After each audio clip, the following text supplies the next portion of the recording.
I'm Dr. John Gartner. And I'm Dr. Harry Segal. And we welcome you to a special edition of Shrinking Trump, Conviction Day. Conviction Day. We normally have a show at the end of every week. We dropped our 4th episode on Friday. But I don't know if you all know this, but clinical psychologists, John is a writer and a researcher, but he's also a psychotherapist. So am I. And usually you see a patient once a week, kind of like our show. But sometimes there's an emergency where we have to call our patient or have an emergency session. So this is an emergency session for our patient, Donald Trump. And before we turn to Donald Trump's psychology, we wanted to say something about the psychology of the voter and how this conviction is affecting the psychology of the electorate now and how it can affect the psychology of the electorate going forward if the Democrats handle it properly. Yes. It's a very delicate moment. Did you want to show that slide? Let's start with the first slide that will show how voters are thinking about, well, there you are. 49% of independents think Trump should drop out post-guilty verdict. This is a very, very powerful number, isn't it, John? It's very powerful. And just so people understand, there's been a whole series of polls. So we're not talking about one poll. And there's been a range between about 2 to 8% of the electorate who have said, if he were convicted, that would, for them, be determinative in terms of their vote. You know, Harry, I think that the whole population has almost experienced a kind of conditioned helplessness. You know, we keep feeling like there are certain red lines that we just don't cross in our society. And then he crosses them and has no consequences. And then we begin to normalize the erasure of that line. And so I think a lot of people were afraid that he would be convicted and nothing would happen, or it wouldn't matter. That's what the feeling people have had, that nothing matters anymore. There's no red line. Well, fortunately, there is a red line for some people, that this is really it for some people. And it's interesting because the independents and the undecideds tend to be low information voters. They're not following all of the daily outrage that we are enduring and observing, but they understand what it means to be convicted of a crime by a jury of your peers. That they really get. And unfortunately, it is a line for them. And that's what this data is showing us. Yes. And our concern is that Trump's technique is to suffer a terrible loss or setback and just proclaim that it was rigged, proclaim that it was phony, proclaim his strength. And he says it over and over again. He gums together these phrases.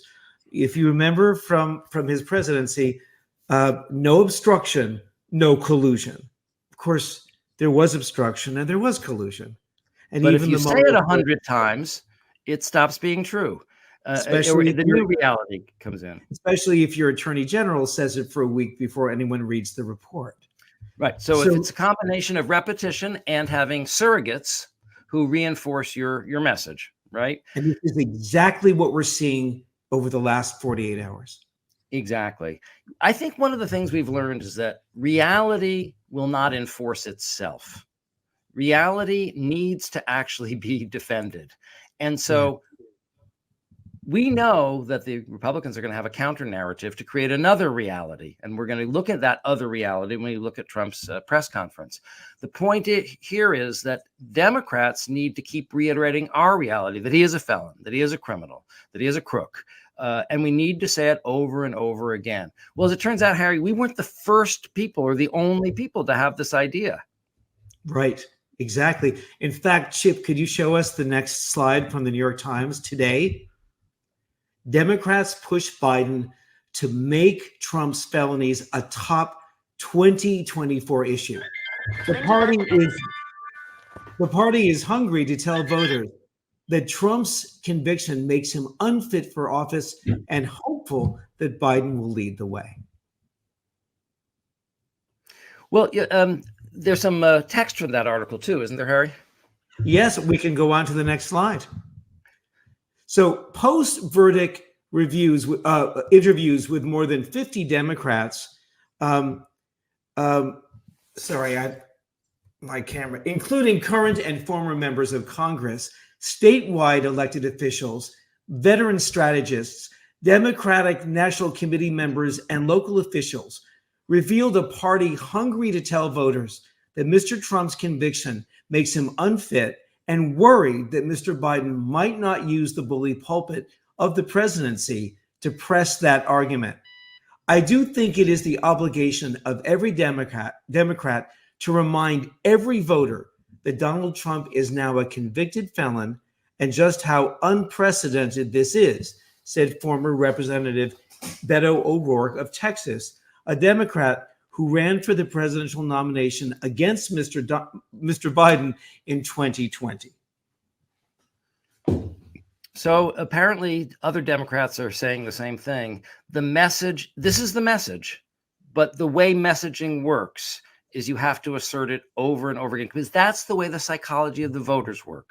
They need to hear it over and over again for it to be part of their reality, because we're discovering more and more the reality is really socially created. So if you don't have a social environment in which this reality is being actively asserted, it will be usurped by another reality that is being actively asserted that says that this is a witch hunt and no big deal. And John and I are old enough to remember a time, say 30, 40 years ago, when there was a kind of consensus.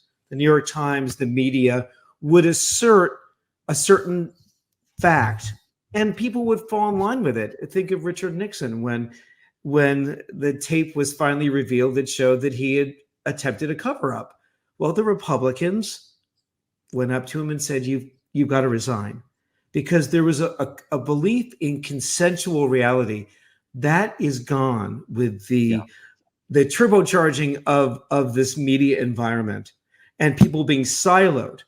And so you and I are always about reality. It's not about we're Democrats or Republicans. Our concern is we have a devolving presidential candidate, a figure of Donald Trump, who is suffering early onset dementia, suffering that on top of a severe personality disorder, which includes narcissism and sociopathy.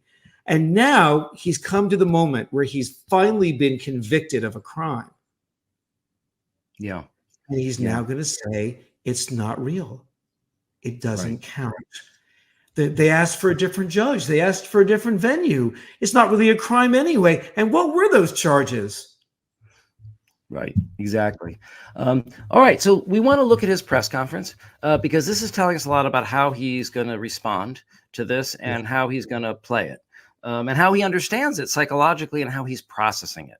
So let's look at the first videotape. Crooked Joe Biden, the worst president in the history of our country. He's the worst president in the history of our country. The most incompetent. He's the dumbest president we've ever had. He's the dumbest president, most incompetent president, and he's the most dishonest president we've ever had. And so many of he's a Manchurian candidate. You take a look at the way he treats China, Russia, so many others. You know, I ended the Russian pipeline. It was dead. He comes in and he approves it. And he gets $3.5 million, meaning $3.5 million is paid to the family, his family, from the mayor of Moscow's wife. Okay. I think the main reason you wanted to show that, Harry, was because basically projection is his main defense, because everything he said about Joe Biden is really true about Donald Trump. Yes. No, he's corrupt. He's ignorant. He's not functioning very well. And he's a Manchurian candidate. Yes. So this next section, we actually have several pieces of videotape, all kind of on the same theme. And what we really kind of wanted to focus on here is also the psychology of the Trump follower and how he's really able to hook them. Of course, this press conference, right, is about his conviction. And of course, he's going to say he's the victim of a witch hunt. This was the Biden prosecution. It wasn't really a crime. There was statute of limitations. He just paid a lawyer. But the other main thing that makes people forgive him, everything, is that he paints a reality in which America is under attack. America is under attack, and only he will protect us. And who are we under attack from? Immigrants and minorities. I would like to suggest that I've been saying now for 6 years that Donald Trump is the American Hitler, that basically immigrants are the new Jews. Okay. They're being presented as this invading foreign horde, okay, who are literally a mortal threat to the country. And therefore, Democrats are disloyal if they won't protect you, and only the strong man Trump can protect you. So what he's going to do, and I want to look at these different videos, is essentially induce people into his psychotic paranoid world. Okay, he's spinning a paranoid fantasy that doesn't exist, but he's doing it in a way where people are drinking the Kool-Aid. So we have a series of videotapes to show this, and they become increasingly bizarre. Let's start with the first one. They have a lot of money on the other side. I don't know where they get it. Nobody knows where they get it. But for some reason, they get money. But they're not on the side of our country. In many ways, I think they hate our country. Who on earth can want open borders where people are allowed to pour in from countries unknown, from places unknown, from languages that we haven't even heard of? We have people sitting in schools with languages where very few people have ever even heard of these languages. It's not like Spanish or French or Russian. Languages unknown. We have people coming from corners of the globe, and many of them are not good people. Many terrorists, record levels of terrorism, record levels of terrorists have come into our country. Record. They've never seen anything like it. You know, there was a report that in 2019, I don't believe this, by the way, the media gave it, and it was good for me, believe it or not. They said in 2019, there were no terrorists recorded that came into our country. I don't believe that. I don't think that's possible. But 2019 was a Trump year.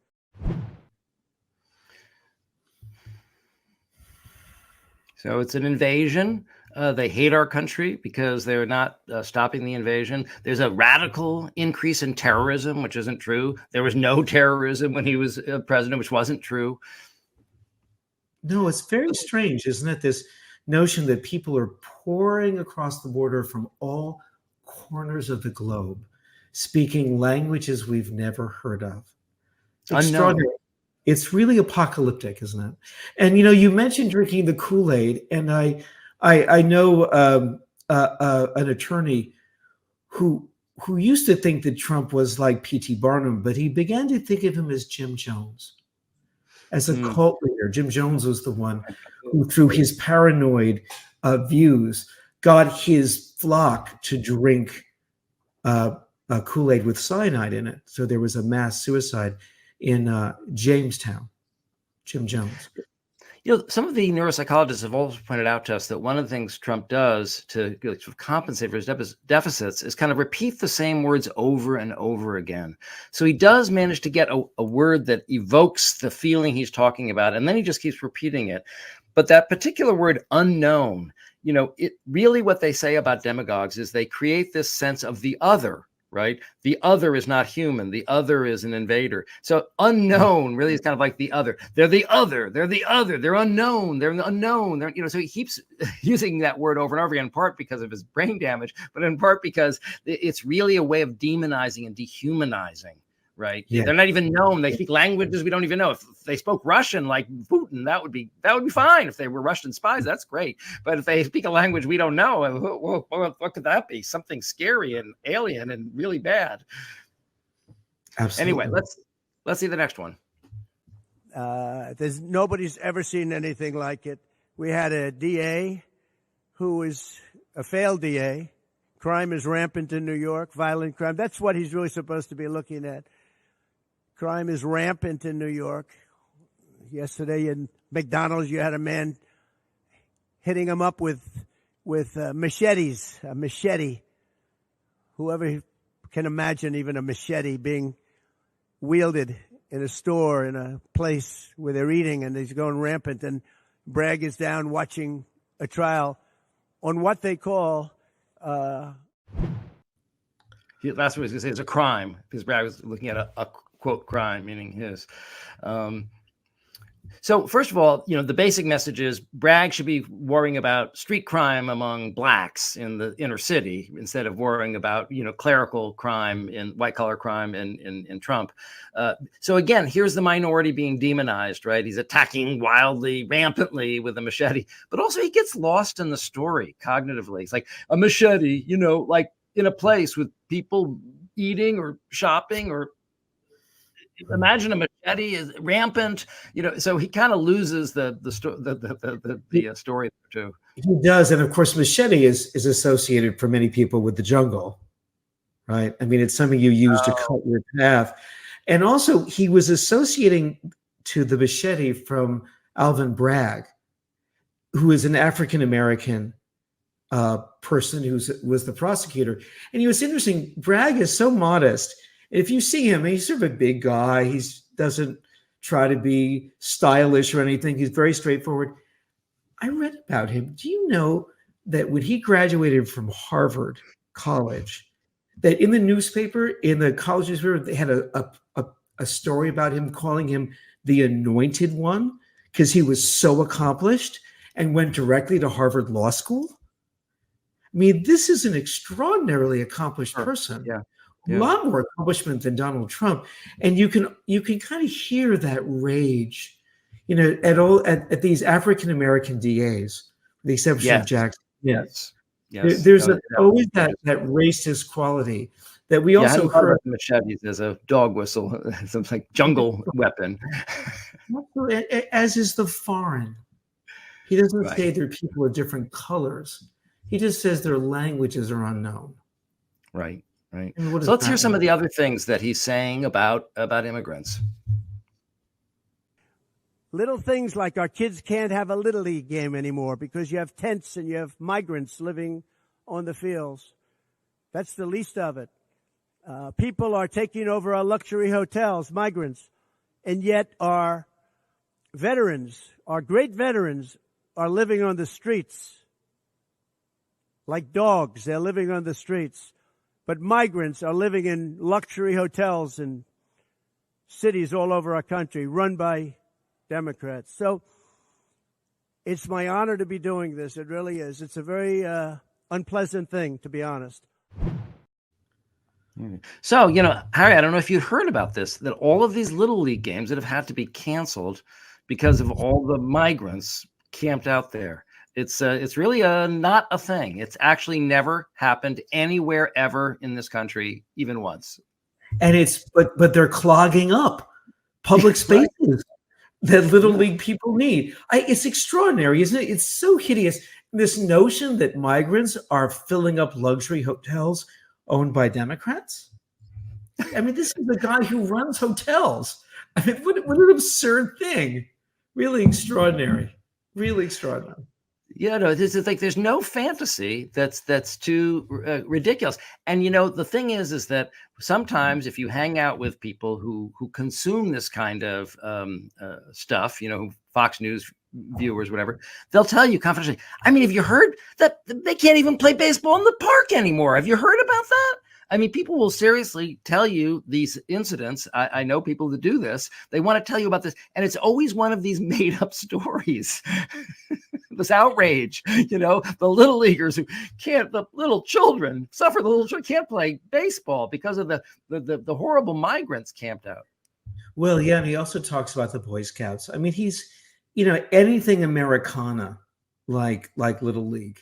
He wants to say is being undermined by these foreign people pouring over the border, pouring in. Well, as it turns out, that's not the worst thing they're doing. There's more. Let's hear more about what the immigrants are doing.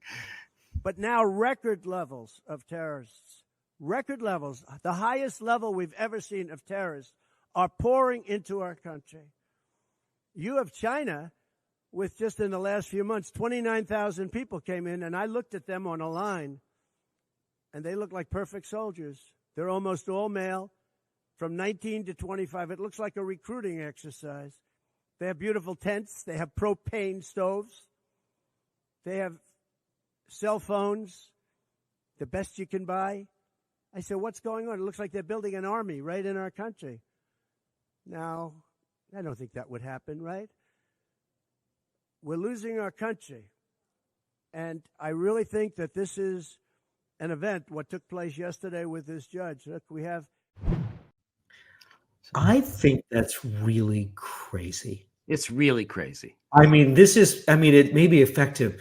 This notion that there are 19,000 people that he saw online, where did he see them lined up to come in? I mean, like an army. He's just making it up.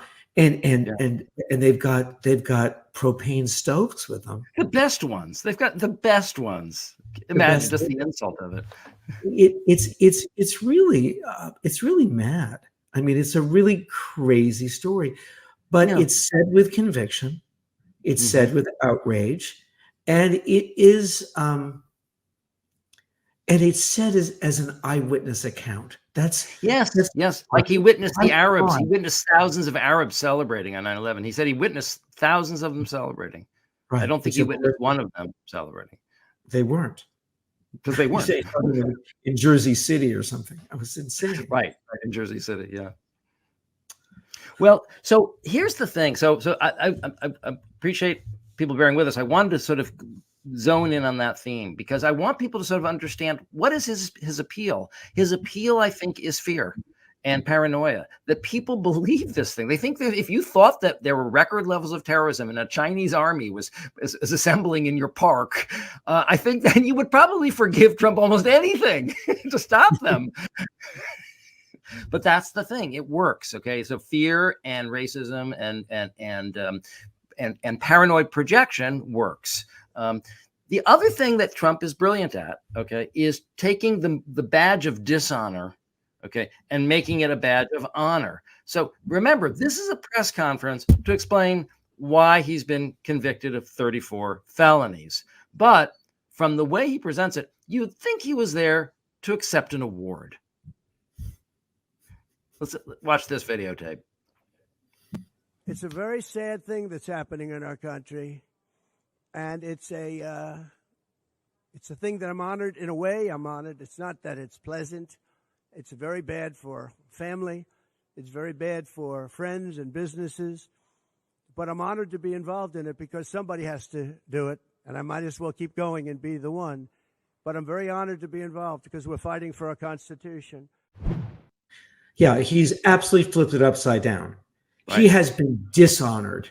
He has been convicted by a jury of his peers, by a very, very successful and brilliant prosecutor who had gotten an indictment in a grand jury. He had all the opportunities with the best defense money could buy. And he was convicted. So now it's not a dishonor. Actually, he doesn't really have to do it, but for us and to save the Constitution and to save the country, he's willing to take the hit. It's Christ. And by the way, but one last thing, you mentioned it was a press conference. He took no questions. He took no questions. Of course, he wouldn't take questions. Imagine the questions the press would ask. And where's the outrage by the press that he calls a press conference and doesn't take questions? Yeah, good question. So he mentioned that he was honored to have this distinction 5 times, but you'd think we'd be done honoring him at that point, but no, there's more honoring to go. Chip, can we watch the next video? It's my honor to be doing this. It really is. It's a very unpleasant thing, to be honest, but it's a great, great honor. We're gonna do what I have to do. I'm going to do it. And the support has been, that's why I mentioned the number of $39 million. That's why I mentioned we're up 6 points. And we went up a lot over the last month because everybody saw it was a rigged deal. It was a rigged trial. But we're going to make America great again. We're going to make it better than ever before. November 5th, remember, November 5th is the most important day in the history of our country. Thank you very much, everybody.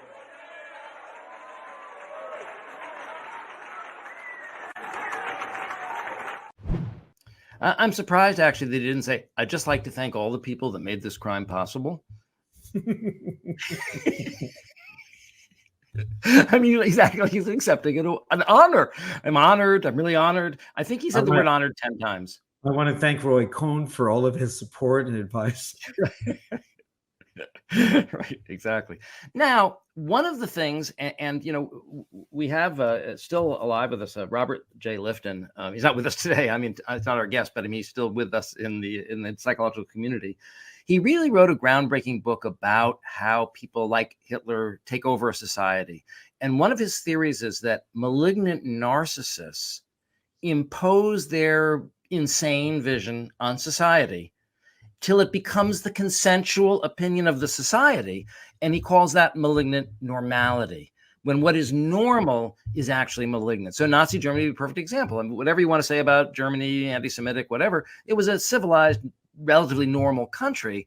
Once Nazism came in, there was a whole reversal of the value system. I mean, before Nazi Germany, if you had killed a Jew, you'd go to jail, you'd be on trial. I mean, it's a crime. Then later it becomes a virtue.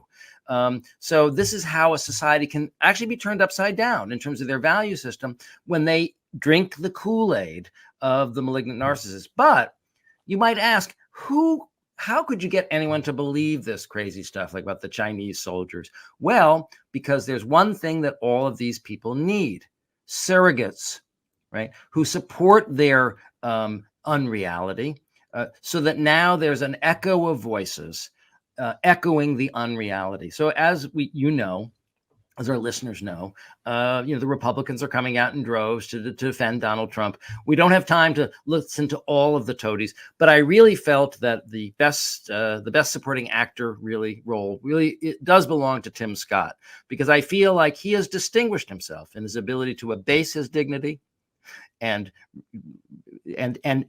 throw to the winds any sense of shame or dignity. Okay, so he's practically in tears, okay, defending Donald Trump. I just think it's worth a couple of minutes to hear this.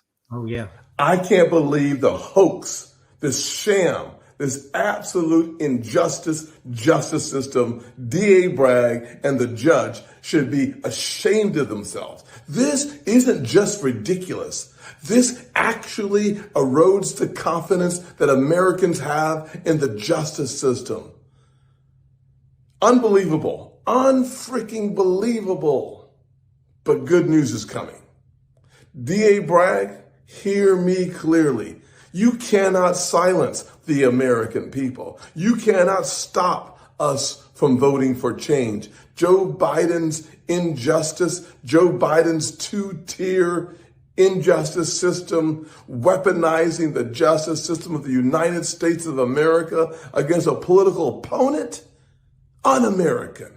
Joe Biden, you're fired. We the people stand with Donald Trump. oh my God. Revolting. I have to be honest with you, it makes my skin crawl. Yeah. But here's the point, I think. If we don't assert the reality of his feloniousness with the same passion that they're asserting the opposite, okay, then their message is going to win. It isn't enough. I think a lot of the Democrats say, hey, the system worked. The system doesn't just work. Okay. We all have to work it.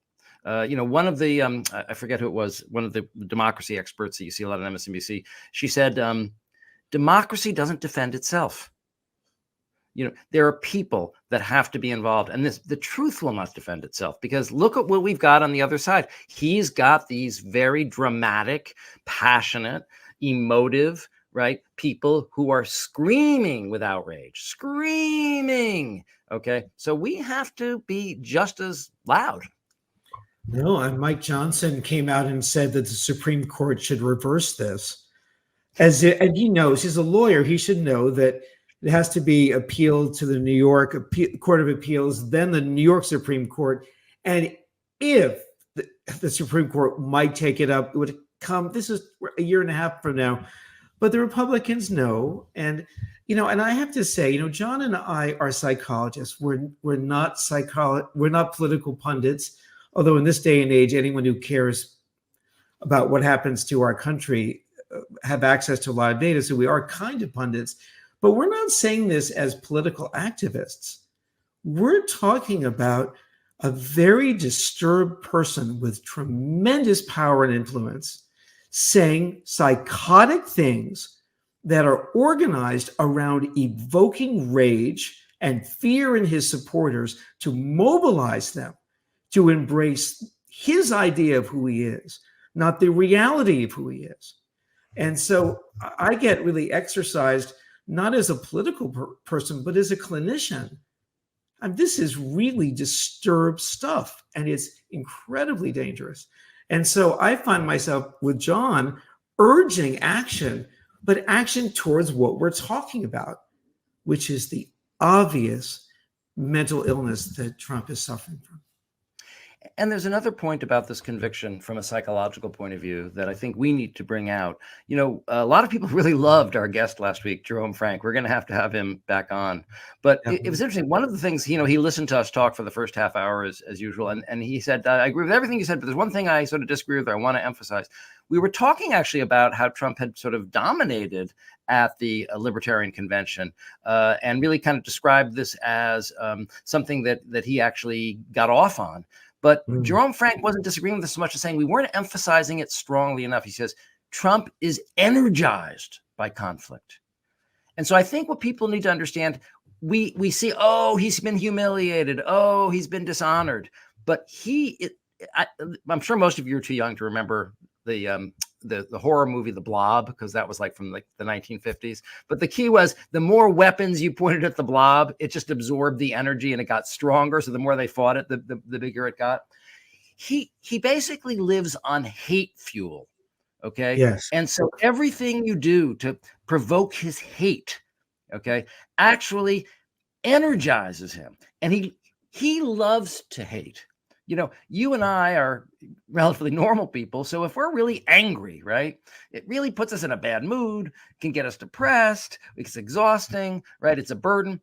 But for him, it's like, remember that character in Apocalypse Now? Is that I love the smell of napalm in the morning. You know, he loves this kind of conflict. So in a weird kind of way, he's exactly in the position he wants to be in. I'm the martyr. I'm fighting for you. You know, I'm fighting the evil ones. So in some ways, he loves to fight from this position. And let me just give the audience a psychological model for why. We talked about this in our last episode, which is that people like Donald Trump, who have this sociopathic nature with no empathy, who take pleasure in other people being humiliated, enjoy humiliating other people.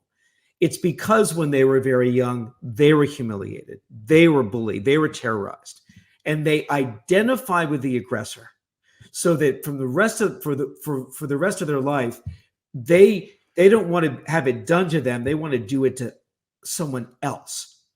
And so when they're being booed or they're being convicted of a crime, it's exciting because then he can put it back on the bastards who did it to him. Right. And it doesn't matter how he does it or what he says, because there's no morality. There's no empathy. There's just the erotic charge of punching back. And that's what we see. And it has an erotic charge. Definitely. People need to understand that this brings him pleasure. That's the sadist. The component of malignant narcissism that people forget is the sadism. Sadism means you get sexual pleasure from inflicting pain. It doesn't have to be, you know, genitally sexual, but it's excitement, it's joy, it's pleasure, it's glee. Yeah, it's thrilling. It's thrilling. And I think, and again, just to keep up my theme of what time of day does he speak, he gave that so-called press conference in the morning. And he's always a little better in the morning. He was still, I think, delusional and sociopathic. But I think they're onto this. I think they're going to try to keep him from talking at night because he gets really bad at night. Yeah, that's a good point. And then the last thing I want to mention before we bring on Lance is that the one thing we need to understand about malignant narcissists is what do they do when they're wounded, right? They attack back 1,000 times stronger. So right now, Donald Trump is a wounded animal. Well, there's nothing more dangerous than a wounded animal, and there's really nothing more dangerous than a wounded malignant narcissist. I mention this because the good news is that this conviction probably means he won't become president. That losing that 2 to 8% or the 50% of independents that you cited in that poll probably will make the difference. So the good news is this conviction actually does matter. The bad news is if he were to win, he's going to have to punish us even more. My joke is always that, if he loses the election, he's going to go to jail. If he wins the election, Harry, you and I are going to go to jail. Yeah, I know that's only partially a joke. I was talking to the chief White House correspondent of a major news outlet.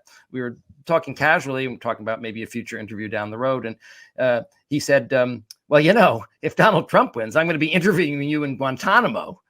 We both laughed, ha, ha, ha, ha. And then after we stopped laughing, he said, I'm only half kidding.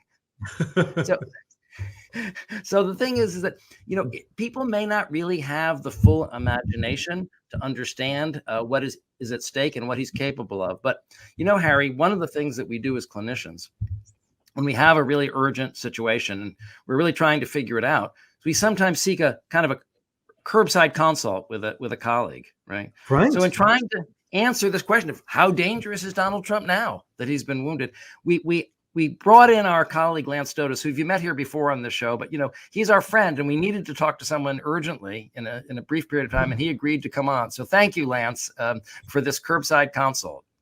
Yes, for our emergency session. Oh, I don't think we can hear you. Oh.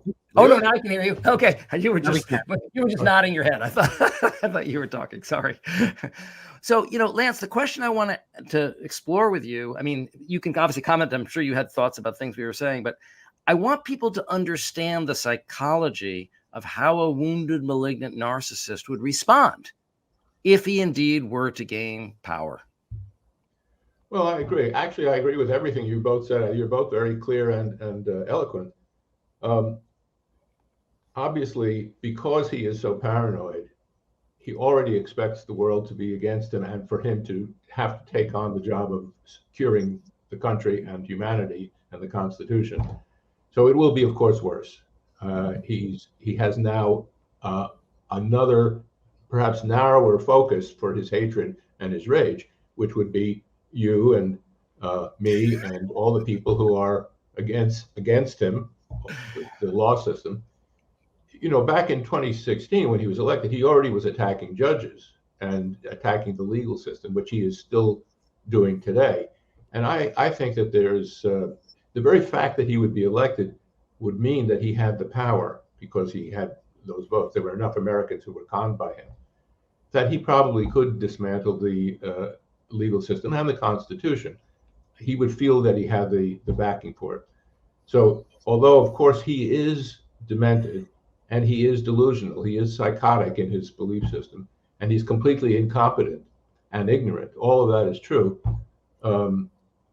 But he would have the ability to control everything regardless. So that brings me to the question you brought up about who and why people still support him. Why would anyone support him? I think part of it is the cult idea. He does have a cult of followers, and he makes himself the charismatic figure that is often the head of a cult. It is like the Jones fiasco. So people in a cult where they have a charismatic leader wish for the charismatic leader to be omnipotent, to be a Superman. They need that. They need that because now they have attached themselves to this extremely powerful person who is also always right. So making that attachment makes them powerful and always right. So there's an enormous benefit to believing in whoever is the cult leader, which is. So Lance, I just to rephrase what you're saying. Yeah. If Trump as a young person identified with the aggressor, his father, his withholding mother, then he's getting his followers to identify with him as the aggressor. So they internalize. It's really like he's passing it along. Oh, absolutely. Except they don't see him as they see him as their protector. He's only aggressive toward the others, the minorities, the immigrants, which by the way, the what? I said the unknowns. Yeah, the others he called the unknowns. There's people who speak languages that we've never heard of. Right. But they, what was I going to say? this is actually those two tenets of his position, minorities and immigrant, are identical to Hitler. I mean, Hitler ended in the Jews. He's got the blacks and the unknowns, people who are different from us, right? But it is actually identical. And I would like to talk about the Democrats standing up and being as loud as the Republicans. I would like to see them hammer home this point. I'd like to see videos of Hitler and videos of Trump side by side, the same language. So I was thinking about who supports him. So I think there are several groups. I think, first of all, there are people who are in the cult and don't believe the verdict. They think that the trial was a fraud. So there's that group, a smaller group, thank God, than might have been. And I'm delighted to hear this report about the independents. That's great. But there are some who will never change because they need to believe in his power. And then I think there are people who know perfectly well that this is fraudulent, what he's doing, but they don't care. They don't care, not because they see Donald Trump as a messiah, but because he serves their interests. You know, he's going to support their businesses or their religion or whatever it is. So they don't care as long as they've got their guy, you know, their fixer, you might say, in the White House, then they're okay with it. Yeah, I'd like to get back to Hitler for a minute, because I think there's three Hitlerisms that we can anticipate if he does become president. One is, I remember when he first became president and I was comparing him to Hitler, because, well, it's not like he's going to build concentration camps. Well, he actually did build concentration camps in his first administration. He built camps in the desert to house what he thought would be 250,000 immigrants. And he would have filled it up, but he got so much opposition to the family separation policy that was actually one place where he actually did run into enough opposition that it kind of slowed the gears of his mass deportation plan to put immigrants in concentration camps. And just so people understand, so I know I'm going to get some angry mail, the definition of a concentration camp is not a death camp. A death camp is one step worse, obviously. The definition of a concentration camp is that you're concentrating undesirable people in one camp to keep them away from society, like the Japanese internment would be an example. Okay, so I just want to put a little checklist here. Check, there will be concentration camps. Okay, the second thing Hitler did is he purged the bureaucracy of all people who were not party members. And they did that in Russia too, of course, and they did that in the Chinese Revolution. So you may think your job is secure because you work for the federal government and you're not a political appointee, you're not the head, you're not the assistant head. They're going to go deep down into the lower levels of the bureaucracy and try to purge everyone who is not a member of the party. They've already said that. It's actually part of, they have a plan, a published plan for what they're going to do in 2025. They have some name for it, but it's a purge. And thirdly, I think we will have a Tiananmen Square moment where the military will fire on crowds and kill people. He told the military to fire on the protesters in Washington in front of that church, and Milley and SB pushed back. But one thing we will know about if there is another Trump administration is it will be filled with flunkies who will not be guardrails. If Marjorie Taylor Greene is the Secretary of Defense, she's not going to stop him from shooting people. So he will shoot people, and there will be outrage, and then he'll shoot people again. What I'm saying is he doesn't care, right? So if he's got a weak Secretary of Defense who's not going to stop him from firing on people, it won't just happen once like Kent State. No, everyone will be so upset and that'll change public opinion. No, he will make it clear, if you protest me, I'm going to shoot you. I agree. And didn't he recently use the term Reich to refer to what he used the term Reich? Yes, thank you for bringing that up. He retweeted a fake newspaper article that had, something about MAGA, an American winning the headline, and then in the next line it says a complete Reich, So yeah, that's their promise, a complete Reich. And then later he took it down and said a staff member did it. No, come on, that's what he's promising us, a complete Reich. Yeah, he said it was it was like the justice's wife put up the upside down flag. It wasn't him. Right. Yeah, but I think when you think about someone like Hitler, you and Trump, it's this terrible convergence of a severe personality disorder especially with sociopathic features. You don't care about anyone else. Right. And it converges with a kind of political talent, an ability to inspire people to follow you. And that's what the fascist leaders in the 30s had, Stalin as well. And we're seeing Trump as, I believe, a weaker version of these guys, for me, because I don't think he can hold it together for very long. He can barely do a rally without saying something crazy. I'm not saying he's not dangerous, but I think we're seeing that convergence of psychological damage and political talent. It's a very dangerous combination, it seems to me. Yeah. Yeah. I also wonder, this is not for today, I guess, but I wonder whether there will be enough Republicans in the party who now believe Trump can't be elected, who would do something before before he's nominated as their party's representative. I don't know if that would happen. That would be. I think that's a wish-fulfilling fantasy that I would love to participate in with you. But however, I did read an interesting statistic today that will hearten you. Since the conviction, 10% of Republicans have said they're not going to vote at all. That's better than voting for Trump. Yes. I mean, yeah. Yes, we want to encourage them to stay home. Make yourself a nice cup of coffee. Binge some Netflix movies. Why go through this? And by the way, they've changed election day to Wednesday, just so you know. Okay. Sorry, that's what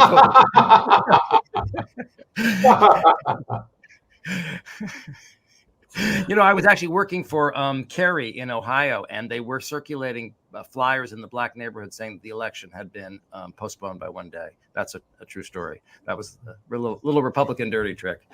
Yeah, they've done that before. Lancey, do you have any other thoughts about the press conference? Anything that came to mind that might be helpful to us? Well, the fact that it was in the morning, I think it was important because he didn't look as bad as he might have looked, but I still thought he looked terrible from a dementia standpoint. I mean, I was tracking what he was saying, which is difficult to do because he doesn't track what he's saying. So he was tangential. He made up words. He left sentences in the middle. He did every single thing that you would worry about if it were your uncle, or yourself. So I thought that, and what he said, as you already pointed out, was psychotic. I mean, he made stuff up that isn't true, but which he apparently believes. So it's hard for anyone who is rational, which would be that other group of his supporters who I think still are capable of thought. It's hard for anyone who is rational to see that and say, I think this man should be president or even dog catcher. I mean, he's incompetent. Well, Lance, thank you for this curbside consult. I'm afraid you've confirmed for us the worst case scenario. It's as bad as we thought. And sometimes that's what a colleague can do for you. You say, is it really this bad? And yeah, it really is. I'm sorry. I'm afraid it really is. Yeah. Thank you for reinforcing our reality testing, even if it's depressing. Yeah. I think actually I think we all laugh about it because it's so awful. It's what Abraham Lincoln said. If you're not going to laugh, you'd have to cry all the time. So yeah, it's pretty awful. Well, thank you, Lance, for explaining why we laugh a lot on this program. Now you've explained it psychodynamically, and I think that gives us a doctor's note and an excuse to those people who think that's inappropriate. Okay. Thanks for coming, Lance. I really appreciate it. Thanks, Lance. Much appreciated. Bye-bye. So, Harry, what have we learned? This is coming to the shrink wrap section of our show. What have we learned today? Well, I think we're gathering more information about the way that Trump thinks, the distorted beliefs that he has, but we're also starting to talk now about the interpersonal effect of his disorder. That is, he has a disturbed inner world, which includes lack of empathy for others, joy in combat, but also a way of connecting with his followers that's very powerful, that encourages them to feel protected by him, to identify with him. And we're also trying to think about not just how the press views this, but how our potential voters thinking about it, because it's affecting everyone. And I think it's so valuable what you said, which is that we have a choice, all of us. How are we going to respond to this malevolent but powerful and effective voice from someone who has done things that would have disqualified any other politician? So Biden campaign, if you're listening,